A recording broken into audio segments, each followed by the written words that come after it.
Okay, so we just did our first in-person event, a small business expo. And we survived. But spoiler alert, it went well. And there are also things that we wish we had done ahead of time. Like maybe not starting to promote the event 3 days before, and then being sad when only our mom came. Exactly. So that's why today we're talking about how to actually prepare for and promote an in-person event using digital marketing, print, and whatever other channels you want. Whether you're hosting a workshop, a pop-up, an open house, or like us, setting up a booth at an expo, the fact is that all this takes planning and strategy and forethought, and you really can't start the day before. Welcome to the Big Bad Marketing Podcast. I'm Brooke. And I'm Janae. And we're here to say that if you do this right, you're not just getting bodies in the room or filling seats at an event, you're actually building momentum for your business. So here's how to DIY event promotion using digital marketing. Let's Let's do it. do this. Okay, Yeah. so what's the first thing to think about here? Yeah. Well, we say all the time, begin with the end in mind, which is sort of, same idea as starting with the big picture. Like take a step back, think about the whole thing, right? So you have the event, which, in our case, it was a single day that we would be at a particular location. But beyond that, you need to think about your audience. What type of people are going to come to the event? What type of collateral do you want to hand out? What types of things are you going to be promoting at the event? How are you going to draw people in?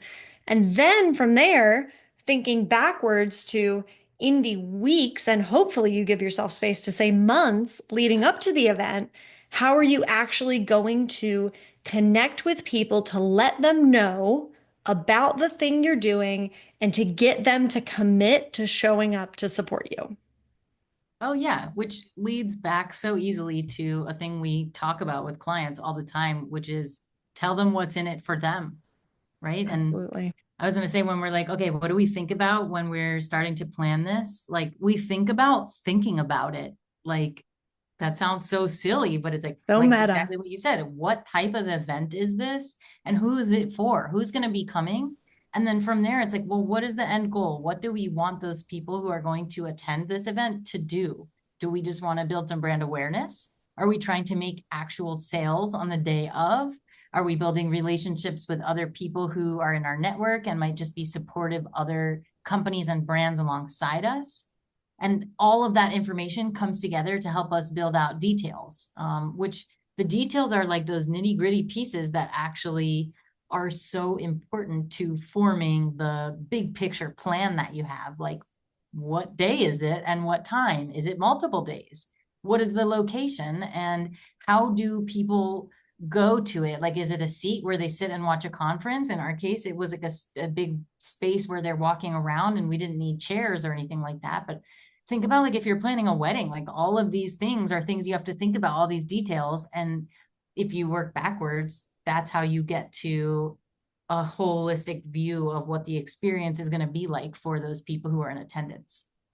Yeah. And what's interesting too is the event that we did, there was sort of this built-in promotion of the event that was not managed by us, which sort of ensured that there would be people there regardless of our own efforts, which made it a lot easier for us. And we really didn't need to do as much promotion on our end. But if you are a gym or a retail store and you decide to host your own event, then your promotion is it. And everything that you do in service of that event potentially leads people there. But if they don't hear it from you or from somebody who heard it from you, they're not going to hear about it. So They it ain't is gonna know. almost, yeah. And I mean, what we And then only did your before, mom comes. right, exactly. Then only your mom shows up, and that's fine. That's great. Love you, mom. But we created a Google Doc, which we love, to just brain dump. And we literally went through and said, okay, here's the date of the event. Here's the time. Here's the location. Here are all the things that we need to do before it. Here's who's responsible. So here's who's ordering the t-shirts. Here's who's Brooke, getting the other merchandise made. Brooke. Here's just buying the things off Amazon for our Brooke. spinning wheel. Basically, what we did was we were like, here's a list of everything. Brooke, you got this. Thanks, But Brooke. but without that document, like we Oh, would have been yeah. absolutely lost. We referenced that literally every day in the weeks leading up to the event to be like, are we on track? Are we going to get things in time? And that was a huge thing too. Oh, yeah. And I just want to say this is a really important point that you're making that I just realized right now is we didn't even have to do the promotion to get people there, except drum up some hype on our Instagram, right? Like go check it out. We made some very silly reels beforehand and then after to promote the event. But if it was only us responsible for getting people, we would have had to do way more. And we still had so much to do to prepare for this event even though we weren't responsible for getting people to walk in the door.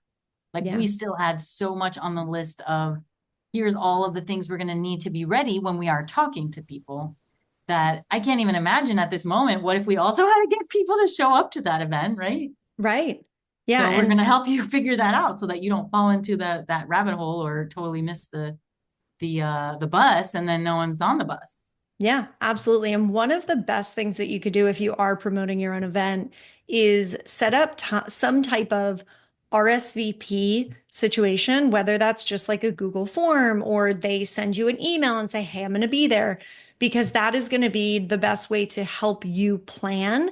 And then maybe set a date to get people to sign up that is far enough out that if you are ordering food or drinks, that you will actually know how much you need when it gets closer. But a failure to get people to RSVP can be kind of scarier leading Blurry. up to the day of the event. Like, I feel like I would just have so much more anxiety if I didn't know, okay, I've got at least these 8 people who have committed to me that they are going to be there. So then, like, I'm gonna above say and beyond is 80. right out. We I'm had thinking like, somewhere between 8 and 80. So I'm like thinking of smaller no, events, I know, you but know? imagine if you have the variability of you're like, well, somewhere between 8 people and 80 people will show up. So now we know how much food to order. No. Yes, But we exactly. did, in this case, we did get the right amount of candy to give out at the event and have enough left over for the rest of our lives. Correct. Still We were like, eating oh, that we can't get candy. a small bag. We're gonna need a big bag. There's gonna be a lot of people there. They're all gonna come over and get our candy. It was like Oh, a 350-piece bag. yeah. And I genuinely thought we were going to run out and not have enough.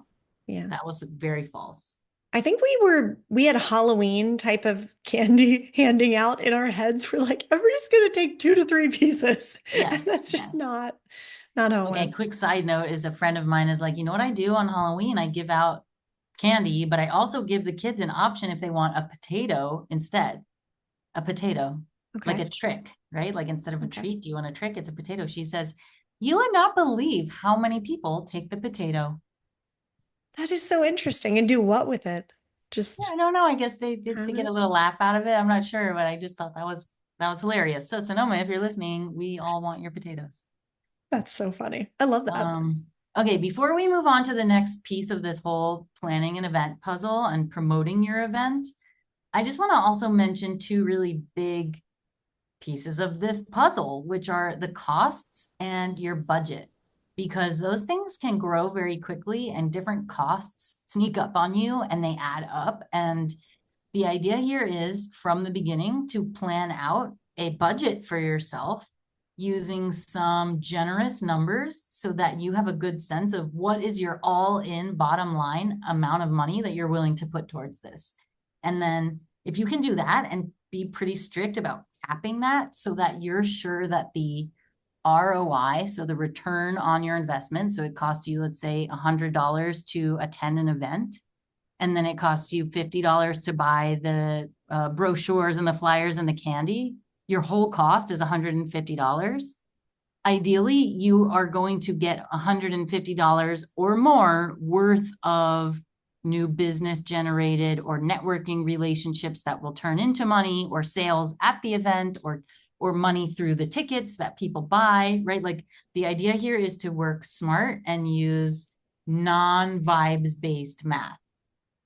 Yes. And how many times did we, in the course of planning for the event, say, well, what is our budget for this? What is our budget for this? And then we started making trade-offs, right? Because we would say, okay, we can either spend this $100 on printing things out and getting the flyers made, or we can spend it on getting koozies. What is the actual best use of that investment? So, Yes. setting a budget off the jump really enables you to be like, okay, which of these things is the most important and where should we spend that budget? And like anything else, like a literal personal finance budget, it's probably going to cost more than you thought it was going to. Surprise. As a rule of thumb, it's always going to be more expensive than you thought because you're going to forget about the little things. And oh, What are yeah, a we quick need, few little things that we last minute were like, oh yeah, we need all this the day before the event that cost a couple dollars extra, oh, yeah, when we were tens like, of let's get tens of dollars. a rug and streamers and balloons and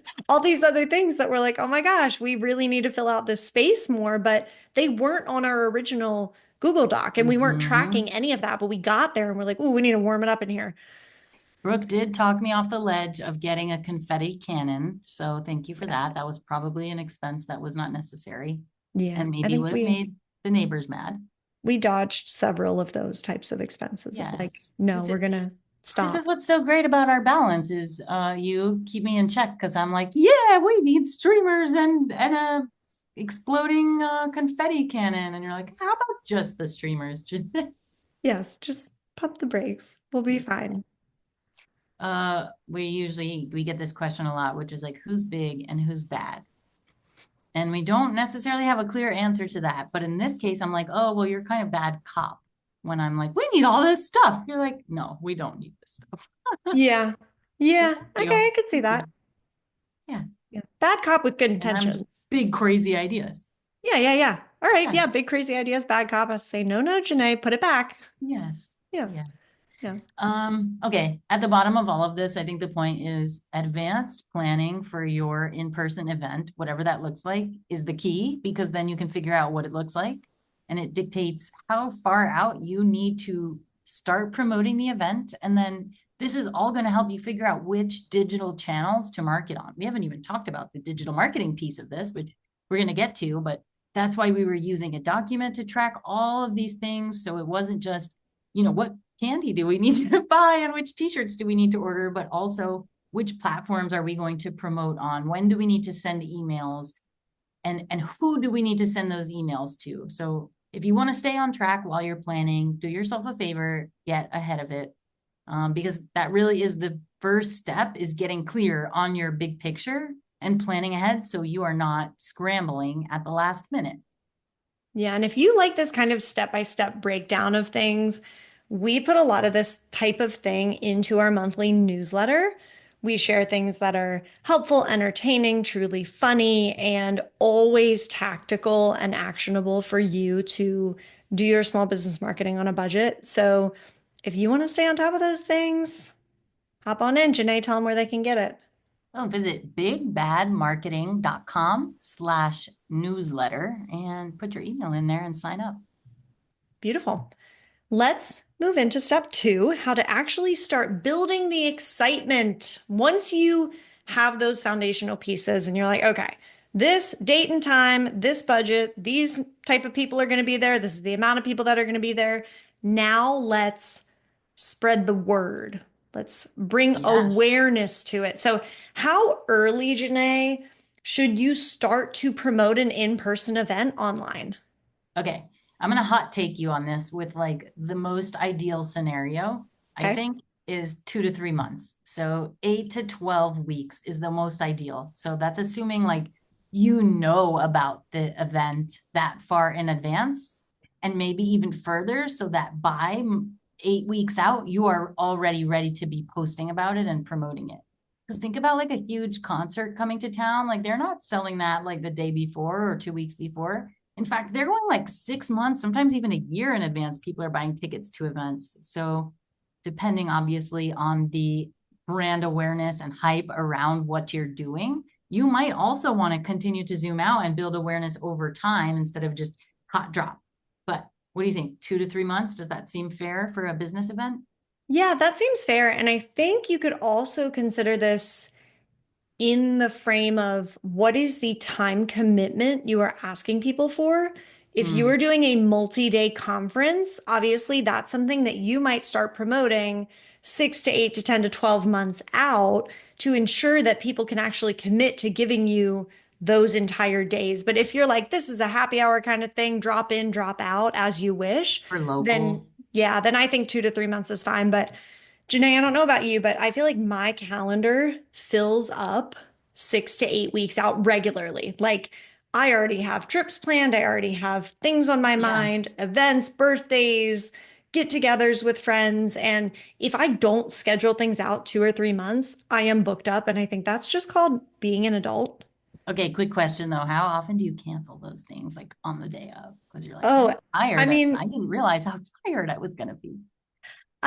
so I would love to say that I do that a lot, but I'm a really reliable person. So if I made a commitment to you and said I'm going to do a thing, I'm going to be there. I might be 10 minutes late, but I will be there. Yay! Yay. And I, Team, we're always late.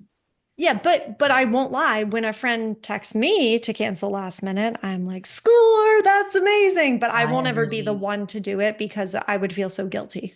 sure, sure. I like that. And you know what? Someone pointed out to me, because I have a very similar answer, and someone pointed out to me, well, if you like it so much when they cancel, don't you think that they probably like it too sometimes?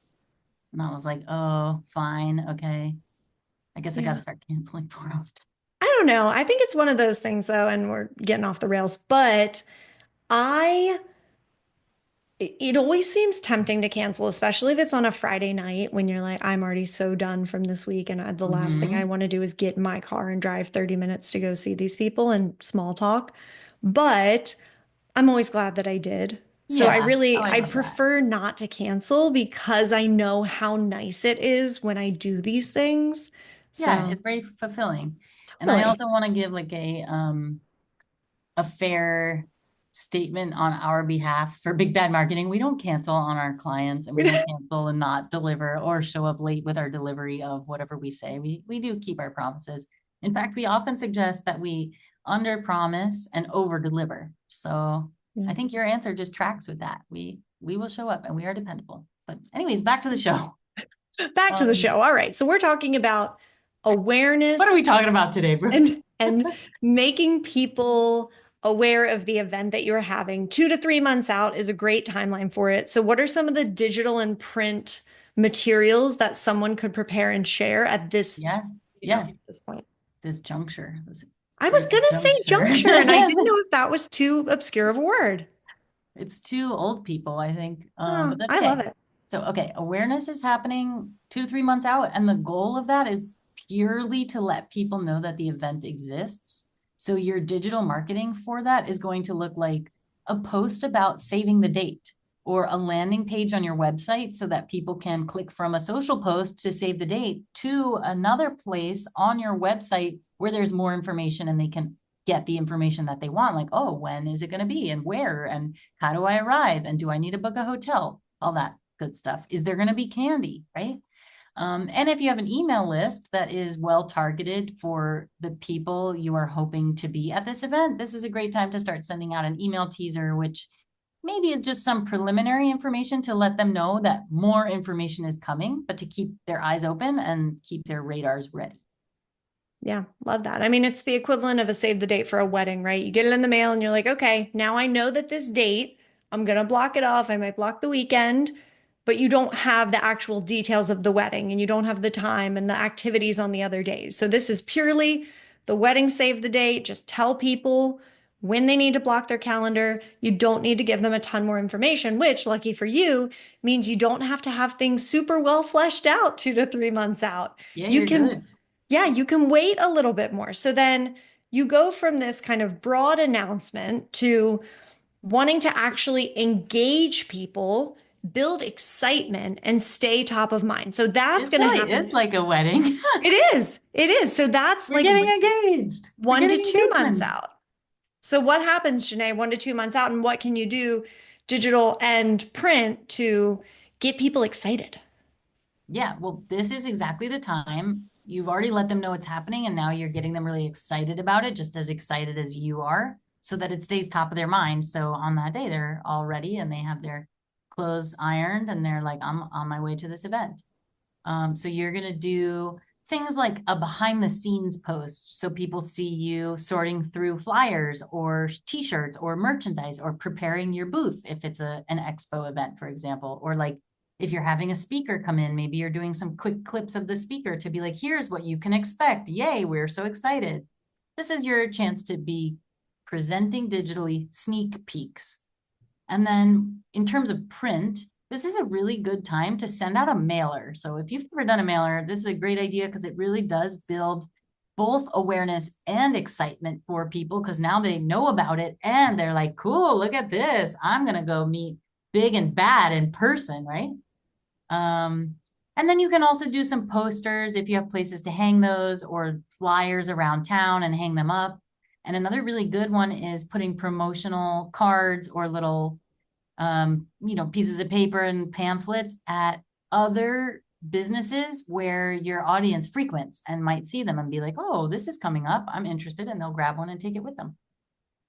Beautiful.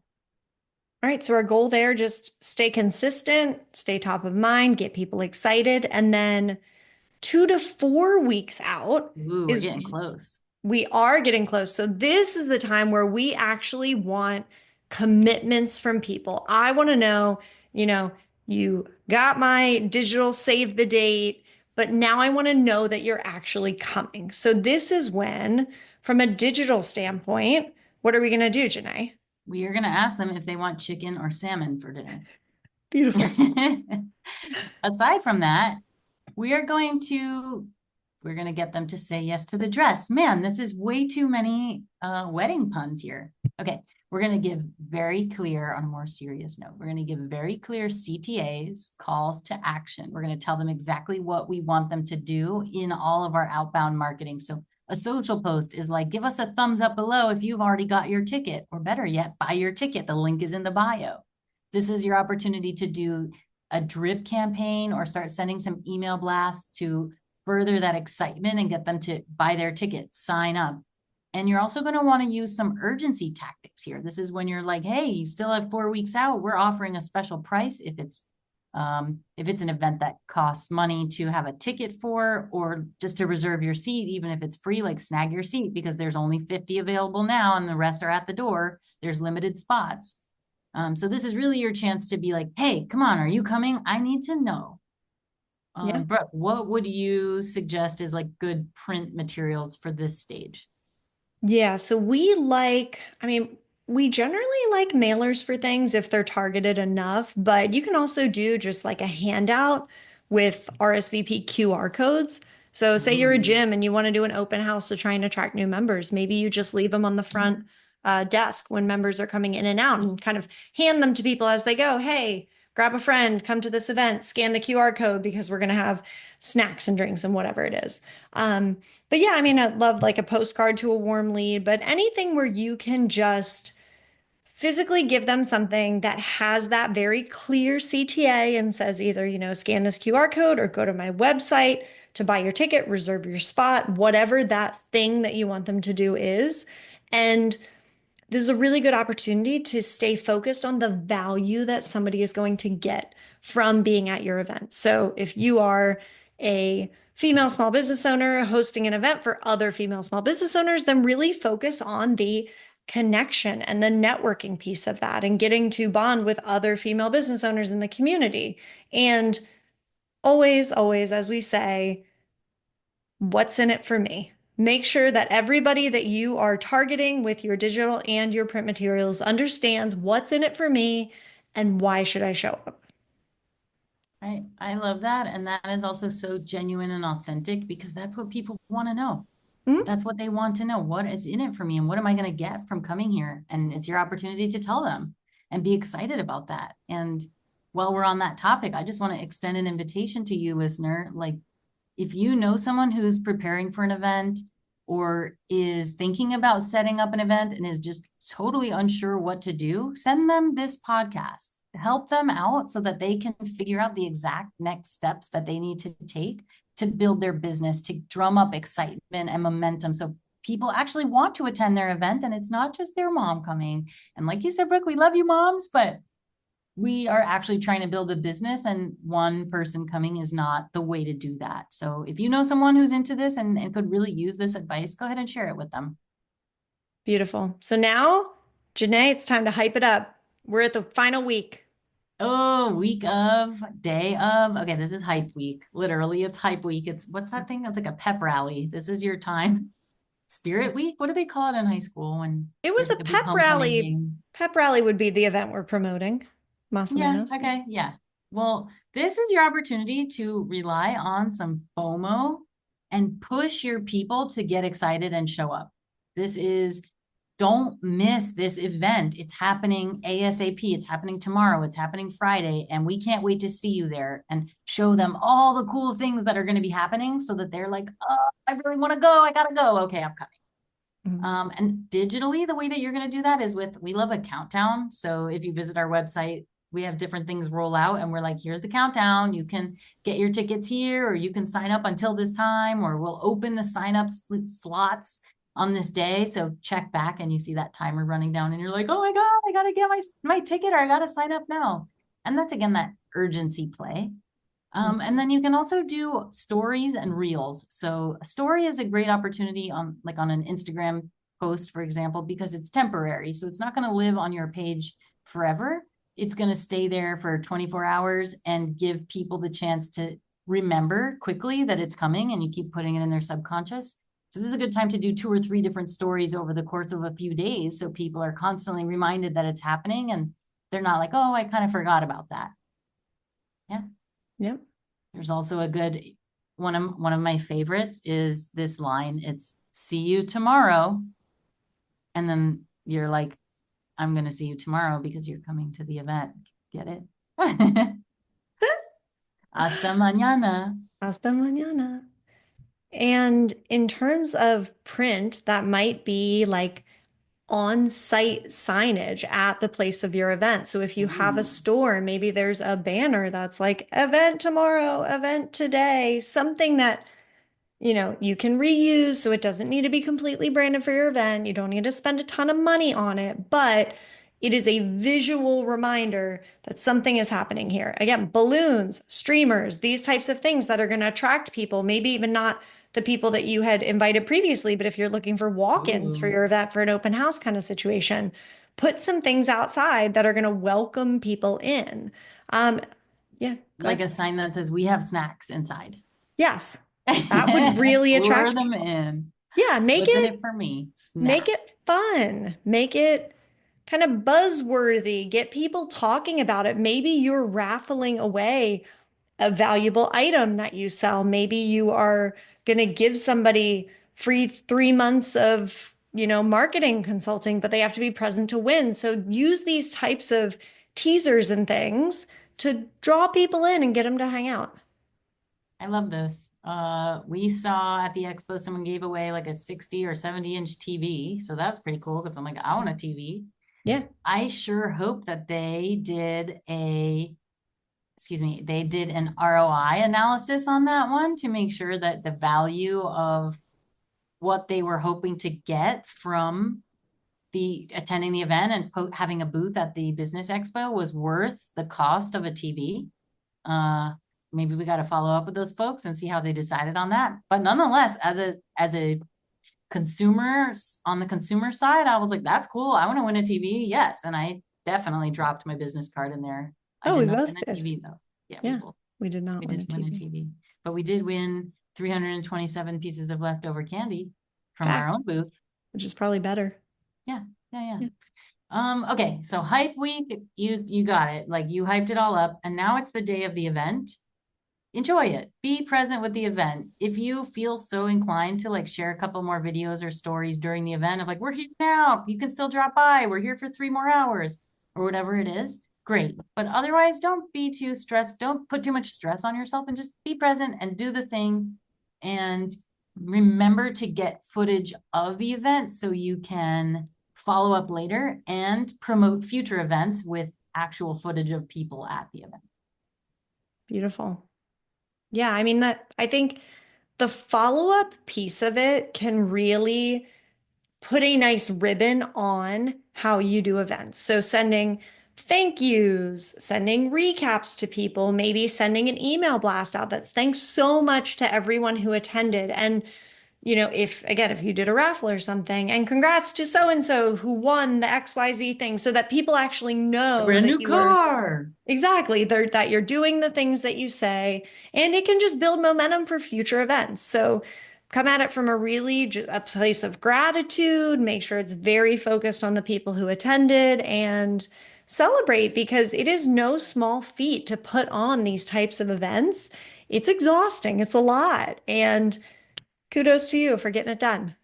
Hey, Brooke, you know what is another really great thing to do after an event? Hmm. To get testimonials. What do you think about Ooh. that? Yeah, I like that. If So, you're like, I think in the small business expo case, it probably is not for us the most relevant just because we're like, did you like our booth at the event? That yeah. doesn't feel useful. But if you hosted an event, like you said, like a free fitness workshop, and people got value from it, that is a great chance to be like, hey, what did you think of this event? Would you mind giving us a few words about your experience so we can promote it to other people? Yeah, Yeah. absolutely. Give them Love your that. genuine, authentic experience. Yeah. Helps Yeah. build trust, makes it seem more legitimate and real. Oh, yeah, Yeah. absolutely. We love that. Okay. So when you're thinking about timelines, you got to build awareness, you drum up engagement, you convert people, you get them to buy a ticket, you hype up the event, and then afterwards you follow up. I think Beautiful. that about sums it up. Yeah, that sums it up. So what are some of the pieces from a logistics collateral standpoint that are going to help people get things organized? Sure. So I think as we pivot here, it's important to start thinking about, again, that piece of preparing in advance. And we just laid out a little bit of a framework about like when and how and why.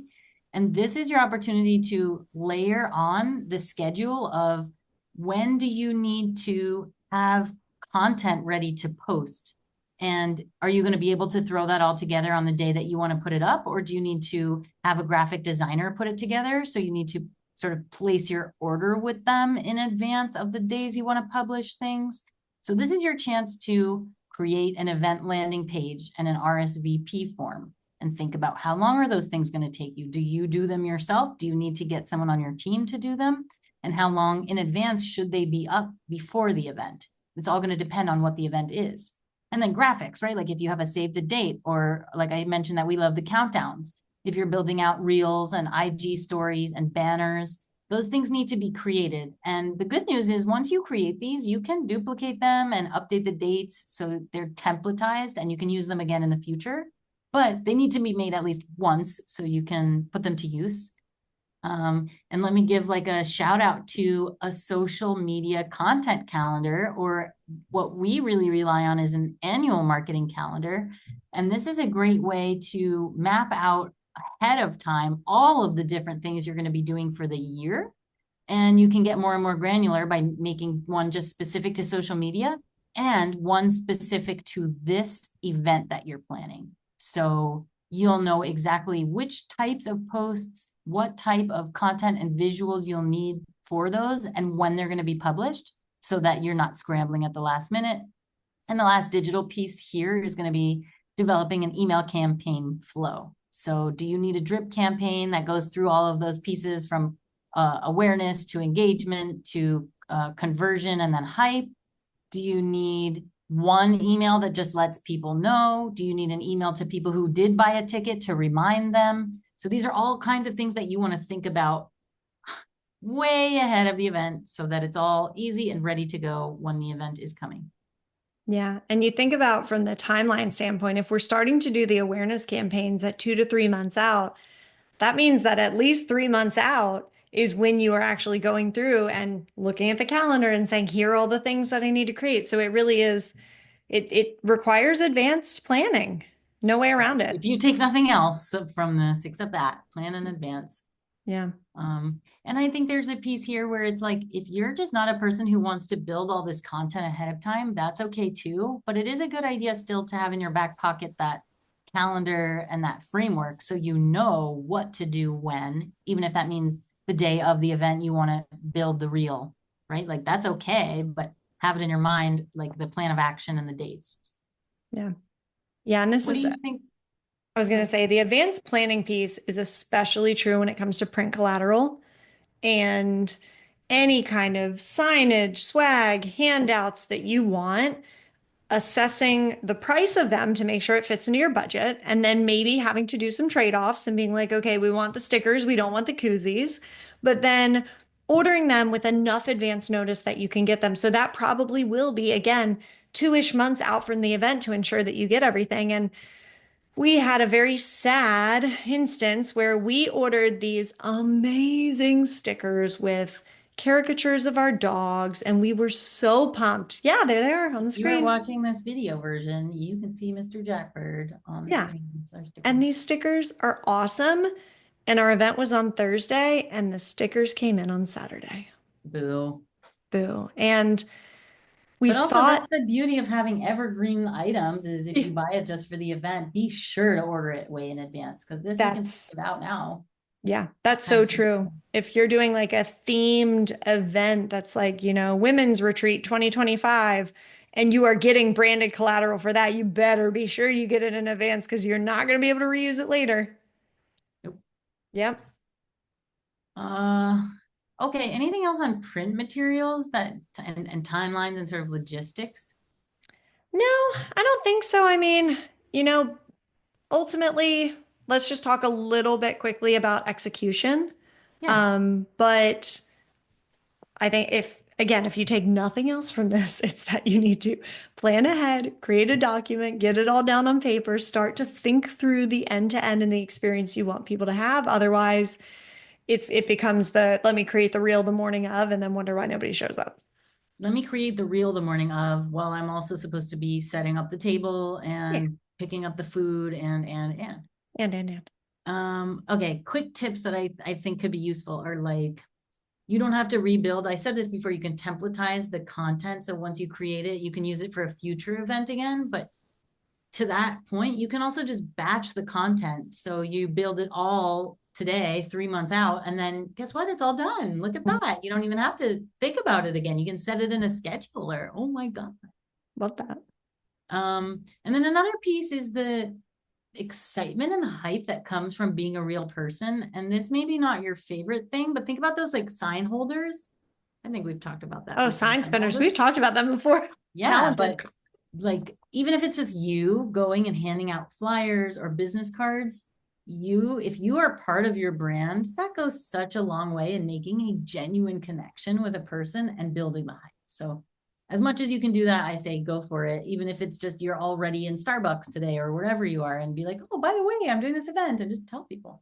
Yeah, I love that. And then Janae, what about following up with the attendees after? Obviously, we've talked about thank you. Thanks for attending. It was a great time. But what do you do, especially if you're in a service-based business like ours, and those are potential leads for our business? Like, what Yeah. advice can we give here? Well, I'm sorry it took us this long into this podcast episode to say this, but a huge goal for us and maybe for you, especially if it's like a brand awareness event, is getting leads and getting a way to connect with those leads after. So, our huge push, our main goal was to get people's email address. That's it. So we made so many different ways to collect email addresses, which was drop your business card in and have the chance to win, or here's a QR code, sign up for our email newsletter, or here is a physical pen and paper so you can write down your email address. And now, after the event, we've been able to follow up with those people that we made real connections with and be like, hey, how can we be of service to you? What can we do to help you? I remember having conversations with people, and then I'm like, oh, yeah, we talked about this. We would love to get started on that with you. And just being able to really create that lead and that connection with them. Yeah. And then following up with those leads while they are still warm. If you They're most wait, excited when they just met you and you're like hyped. yeah, absolutely. So if you can book a call or do something within days of meeting someone while the excitement is the highest, that's amazing. Don't wait until 3 months from now and then send them an email and they're going to be like, oh, I like have a vague recollection of who this person is, but I don't really recall. So Okay, as we wrap up here, what is one, I wish I knew that before we did this event that you would share with our listener. Mm, I think for me, it was just sort of how the costs of everything kind of added up over time. Mm, And I do wish in hindsight that we had been more strict with a budget and also had a buffer in that budget for the last minute things that we didn't really consider. So if we had said, okay, the whole cost of the event, we're going to spend no more than $1,000 and 150 of that is going to be buffer. So that means everything else we have to do for 850. And I think just mm, having that more strict budget would have really helped us with the trade-offs and things. But because it was our first event, we're like, this is fun. vibe. Let's do this. And it was sort of completely vibes based, which I think is fine. But going into the next one, we will be a lot more clear from a financial standpoint and be able to tie that back to, okay, if we book X number of clients, then that makes this whole thing worth it for us. Oh, yeah. And I think that is the piece that so few people think about the ROI of it in advance. So this is an invitation here to be like, think about that in advance. Like, how many people do you need to book, or how many packages do you need to sell? Or in some cases, you sell something that's really high ticket, you only need to sell one, right? And that's great. And the invitation is just think about that before you go drop a ton of money on candy and rugs and glow sticks and streamers and balloons. Yeah. Yeah. I think the What's one one I thing for would, you? oh yeah, it was how much it costs to plan not enough in advance to get things rush delivered or to do rush Mm, orders. Like also the extra time it took us. Like we had to get up early and go to the one print shop in town to have some things printed out that day, which I am so glad that we actually did follow through and do that. yeah. But in hindsight, I would have liked to have that prepared in advance.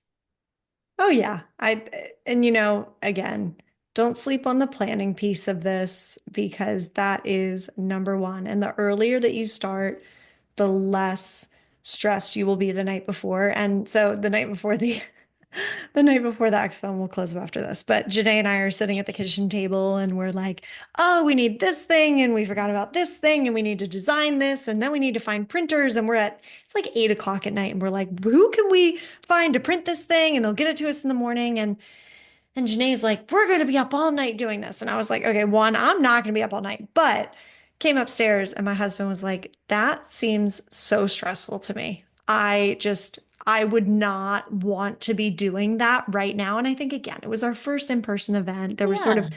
we knew that there were going to be things that we didn't know, but it was a little stressful to be like, oh no, is this going to work? And we need to do all these things. And I think a piece of that was us putting a little bit of pressure on ourselves too, because What? we want to show up in a really cool, authentic way and make sure that people are getting maximum value from us at all times. So I do think there was a bit more pressure than maybe some other Yeah. people might feel. Yeah. Okay. 100%. We do show up really hard when we show up. Yeah. So we do put that pressure on ourselves, but it's also just who we are, and I just accept that. But I think now, having done it once, we have the experience, and now we'll have data to back up. Okay, did this make sense? Was this a worthwhile part of the investment? Do we want to shift our budget here? Do we want to shift our time towards this? So lots of learnings. And I guess at the end of this, our hope is now you are starting a few steps ahead of where we started, where we were like, we have no idea what we're doing. We're just going to show up with streamers. So Yes. hopefully this is helpful and you have a leg up when it comes to planning your in-person event and marketing it using digital and print platforms.